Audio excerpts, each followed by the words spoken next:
একজন অবিবাহিত ছেলে যে বিয়ে করতে চাচ্ছে বাট ভয়ে বিয়ে করতে পারছে না যে তার সেক্স ঠিক আছে কিনা, কারণ এখনকার দিনের ছেলে যেমন সচেতন, মেয়েরাও সচেতন। কারণ ইউটিউব চ্যানেল, বিভিন্ন চ্যানেল, ফেসবুক পেজ সবাই এখন দেখে, সবাই কিন্তু সচেতন। এই জন্য ছেলেরা আরো বেশি সচেতন হয়েছে যে যদি আমি সহবাস করতে না পারি, স্ত্রীকে সুখ না দিতে পারি, তাহলে হয় স্ত্রী চলে যাবে অথবা মান সম্মান যাবে।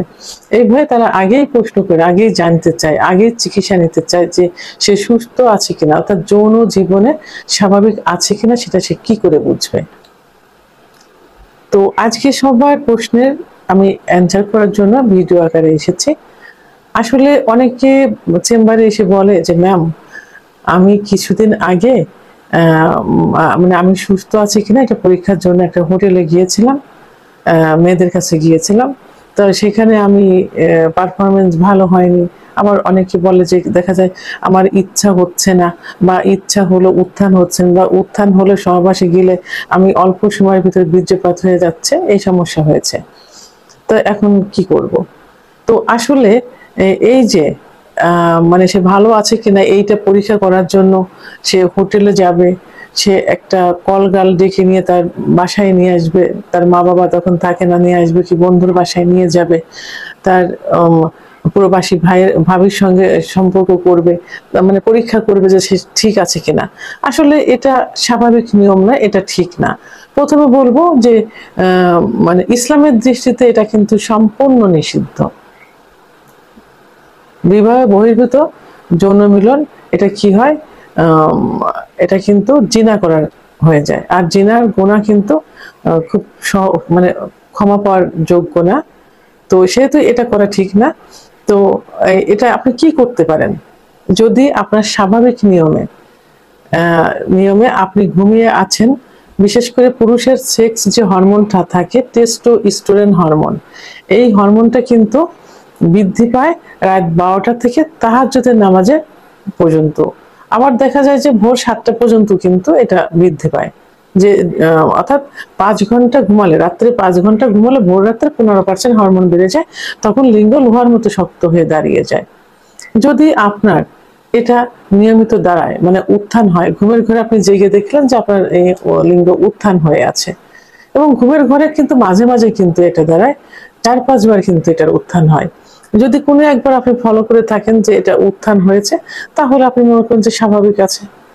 আপনি কোনো মানে সেক্সুয়াল মূলক কোনো চিন্তা ভাবনা করছেন, কাউকে নিয়ে একটু চিন্তা করছেন, অথবা বিয়ে করবেন, কিভাবে স্ত্রীকে সময় দিবেন এটা নিয়ে ভাবছেন, যে কোনো কারণে যদি মানে আপনার সেক্স করার ইচ্ছাটা জাগে, এবং সেক্স করার ইচ্ছাটা জাগার পরপরেই যদি আপনার লিঙ্গ দাঁড়িয়ে যায়, তাহলে আপনার মনে করতে হবে যে আপনার সেক্স ঠিক আছে। আপনার ইচ্ছা হচ্ছে, উত্থান হচ্ছে, দাঁড়িয়ে যাচ্ছে, তাহলে আপনার সেক্স ঠিক আছে। যদি আপনি হস্তমৈথুন করে থাকেন, এবং যদি মনে করেন যে আপনার নেশায় পরিণত হয়ে গেছে, আপনি খুব বেশি করেছেন হস্তমৈথুন, বিছানায় ঘর্ষণ, স্বপ্নদোষ ইত্যাদি বেশি হয়েছে, তাহলে আপনাকে একজন ডাক্তারের শরণাপন্ন হতে হবে, চিকিৎসা নিতে হবে। চিকিৎসা নিলে যখনই আপনার এই যে কারণগুলো বললাম, যদি এইভাবে ইচ্ছা হয়, উত্থান হয়, তাহলে মনে করেন যে আপনি সুস্থ স্বাভাবিক আছেন।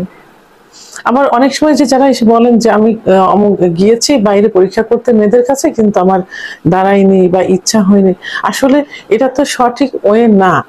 সহবাসের জন্য কিছু নিয়ম আছে। মনটা ফ্রেশ থাকতে হবে, আশঙ্কা মুক্ত থাকতে হবে, মানে ভয় ভীতিহীন থাকতে হবে। জায়গাটা আপনার জন্য পারফেক্ট হতে হবে, যে এখানে সহবাস করলে কোনো সমস্যা হবে না, কোনো ভয় নেই, লোক দেখলে মান সম্মান যাবে। এখন তো প্রত্যেকটা জায়গায় সাংবাদিক যাচ্ছে, সাংবাদিক দেখলে দেশের মানুষ দেখে ফেলবে, অনলাইনের যুগ, সবাই দেখছে। এইরকম পেলে যদি হয়, এবং মেয়েটা যদি আননোন হয়, মেয়েটা যদি কলগাল হয়, বাইরে থেকে নিয়ে আসছেন টাকার বিনিময়ে, মনে মনে ভয় আছে যে আপনার সিভিলিস, গনোরিয়া জীবাণু তার ভিতরে আছে, সেটা আপনারও হতে পারে, এই আশঙ্কাগুলো যদি আপনার ভিতরে থাকে, তাহলে তো আপনি কখনোই সেক্সের সময় পারফেক্ট সময় দিতে পারবেন না, আপনার পারফরমেন্সটা তো ভালো হবে না। সেহেতু এদের কাছে যে পরীক্ষা করাটা সঠিক না। সঠিক আমি যে কারণগুলো বললাম, এই কারণগুলো যদি হয় তাহলে এটা সঠিক। এবং আরেকটা সঠিক হলো, আপনাকে কি করতে হবে, বিয়ে করাটা হলো সঠিক। বিয়ের পরে একটা মেয়ে আননোন অবস্থায় থাকে, তার সাথে দেখা নেই, কোনো কিছু নেই, পরিচয় নেই, প্রথম এরকম হতে পারে 2 সপ্তাহ, 3 সপ্তাহ, 1 মাস এরকম হতে পারে যে গেলাম, সহবাসে গেলাম, যাওয়ার সঙ্গে সঙ্গে বীর্যপাত হয়ে গেল, অথবা লিঙ্গ উত্থান হচ্ছে না, ইচ্ছা হচ্ছে না, এটা প্রথম মাস, প্রথম সপ্তাহ, দ্বিতীয় সপ্তাহ এরকম হতে পারে। এটাতে ভয়ের কোনো কারণ নেই। কিন্তু 1 মাস পরে যেও যদি সমস্যা হয়, তখন আপনি মনে করবেন যে আপনার এটা সমস্যা, আপনি যৌন লাইফে পারফেক্ট নেই। যখন আপনি 1 মাস পরেও আপনার স্ত্রীর সঙ্গে পারফেক্ট সময় দিতে পারছেন না, সেটাই আপনার জন্য অস্বাভাবিক। তখন আপনার চিকিৎসা নিতে হবে। তাহলে আপনি অবিবাহিত অবস্থায় স্বাভাবিক আছেন কিনা সেটা পরীক্ষা করার জন্য আপনাকে বিয়ে করতে হবে।